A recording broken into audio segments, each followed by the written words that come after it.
સુરતમાં કાંઠા વિભાગ સહકારી ખાંડ ઉદ્યોગ મંડળીના ખેડૂતો કલેક્ટર કચેરીએ પહોંચ્યા હતા અને લેખિતમાં રજૂઆત કરી હતી। દક્ષિણ ગુજરાતનો ખાંડ ઉદ્યોગ સહકારી ધોરણે ચાલે છે, ત્યારે સુરત જિલ્લામાં પણ ઘણી શુગર ફેક્ટરીઓ આવેલી છે।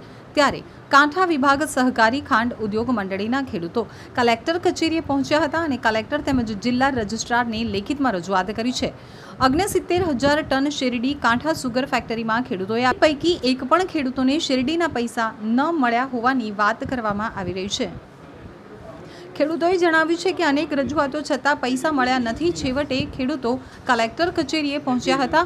બીજી તરફ નાણાકીય વિભાગને લઈને કાંઠા સુગર ફેક્ટરીના ચેરમેન ડિરેક્ટરોએ રાજીનામા આપ્યા છે। હાલ માત્ર 3 ડિરેક્ટરો કાર્યરત છે, તેઓ પણ ખેડૂતોને યોગ્ય જવાબ ન આપતા હોવાના આક્ષેપ કરવામાં આવ્યા છે। મનહર પટેલે જણાવ્યું કે ખેડૂતોને શેરડીના પૈસા અપાતા નથી। ચાલુ સિઝનમાં ડિરેક્ટરે રાજીનામા આપવા માંગતા હતા। ખેડૂતોને મહિનામાં હપ્તો ચૂકવવાનો હોય, પરંતુ ચૂકવાયા નથી। 69,000 ટન શેરડીના રૂપિયા ક્યાં ગયા તે સવાલ છે। ખેડૂતોના જીવન જીવવા માટેના રૂપિયા માટે કંઈ મળતા નથી। અમે 3 ડિરેક્ટરોએ રાજીનામા આપ્યા નથી। ભ્રષ્ટાચારીઓ સામે તપાસ થવી જોઈએ તેવી માંગ। હું મનહર પટેલ, કાંઠા સુગર ડિરેક્ટર। મારું મૂળ વતન ભાંડુપ ગામ છું। અત્યારે નિવૃત્ત કર્મચારી છે અને અત્યારે ખેડૂત તરીકે ફરજ બજાવી રહ્યો છું। ખેડૂતો આક્ષેપ લગાવે છે કે પૈસા કંઈક શેરડીને ખવાઈ ગયા છે, શું જ ભાઈ એ લોકોની રજૂઆત બિલકુલ સાચી છે। એ લોકો જે ઠાલવે છે એ વ્યવસ્થિત જ છે, કેમ કે અત્યાર સુધીનું જે કૌભાંડ છે ને એના માટે અમે બંગલો ફૂંકારેલો 3 ડિરેક્ટરો, મનહર પટેલ, સતીશ માસ્ટર અને કાંતિ પટેલ। જ્યારે ચાલુ સિઝનમાં કિરીટભાઈ પ્રમુખ તરીકે રાજીનામું આપીને ખસી જવા માગતા હતા। અમે બધા ડિરેક્ટરોએ ભેગા થઈને રાજીનામું નામંજૂર કર્યું।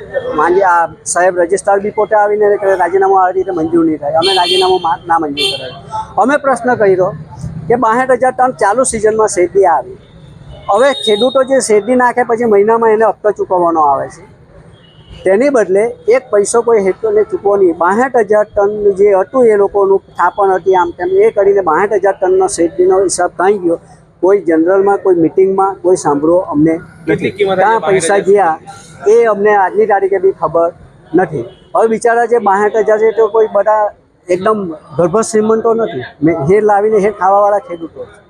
હવે આજે એ છોકરાઓનું ભવિષ્ય, ભણતરની ફી કે દવાખાનાની ફી, અમુક ખેડૂતો તો ફાઇલ લઈને આવેલા છે।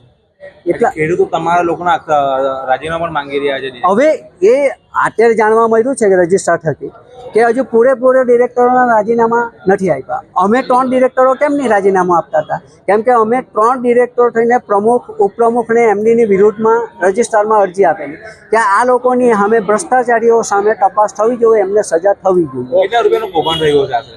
અત્યારે ટોટલ શેર ભંડોળ હાથે 153 કરોડનો ફિગર એ લોકો જ આપે છે। આપનો પરિચય?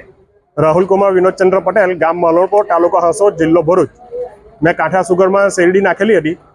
મારા તાલુકાના બીજા 310 ખેડૂત છે, બીજા વ્યારા તાલુકાના છે, તાપી જિલ્લાના છે। એ લોકોને આજે 8 દિન સુધી પેમેન્ટ મળ્યું નથી। આજે કઈ જગ્યાએ રજૂઆત કરવા આવી? આજે અમે જિલ્લા રજિસ્ટ્રારશ્રીને રજૂઆત કરવા આવેલા। એમની તપાસ તો ચાલુ જ છે, પણ કસ્ટોડિયન આ લોકો રાજીનામા આપે 2 ડિરેક્ટર તો કસ્ટોડિયન કમિટી નિમાય તો આગળ કાર્યવાહી ચાલે અને ખેડૂતના પૈસા તાત્કાલિક મળે એવા છે। ખેડૂતો શેરડી નાખી છે અને પૈસા નથી મળ્યા અને લગભગ 850 ખેડૂત છે। શું માંગ છે તમારી? શું કહેશો કલેક્ટર? અમે રાજીનામું માંગવા જ આવેલા છે આજે। આ 2 ડિરેક્ટરો રાજીનામા નહીં આપતા, કારણ કે એમાં ભાજપ કોંગ્રેસની પાર્ટી છે, એમાં બધો ખેડૂતો ગૂંચવાય છે।